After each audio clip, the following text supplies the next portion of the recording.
अस्सलाम वालेकुम दोस्तों, यहाँ तव्हांजो पंहिंजो वफ़ाइसान रुदनानी ऐं तव्हां ॾिसी रहिया आहियो मुंहिंजो यूट्यूब चैनल वफ़ाइसान ऑफिशियल।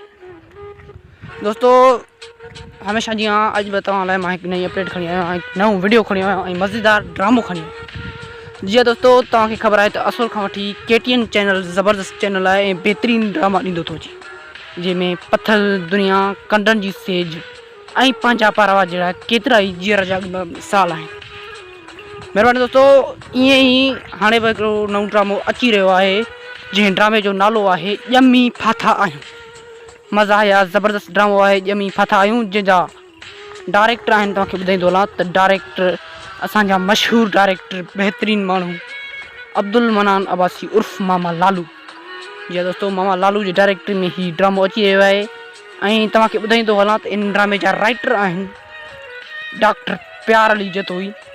ही ड्रामो KTN चैनल ते हलंदो ऐं इन ड्रामे में सिंध जे मशहूरु अदाकारनि कमु कयो आहे, जंहिंमें तव्हांखे ॿुधाईंदो हलां त अब्दुल्ला मलाह उर्फ़ मवाली, मामा लालू, हामिद लाशारी, शबाना सोलंकी, नादिया चन्ना, असांजा खूनी माण्हू ख़ादिम खोखर, असांजा सरफराज़ अहमद पंवर, अकील अहमद कुरैशी ऐं ॿिया बि सिंध जा नामयारा आर्टिस्ट पिणु मौजूदु आहिनि।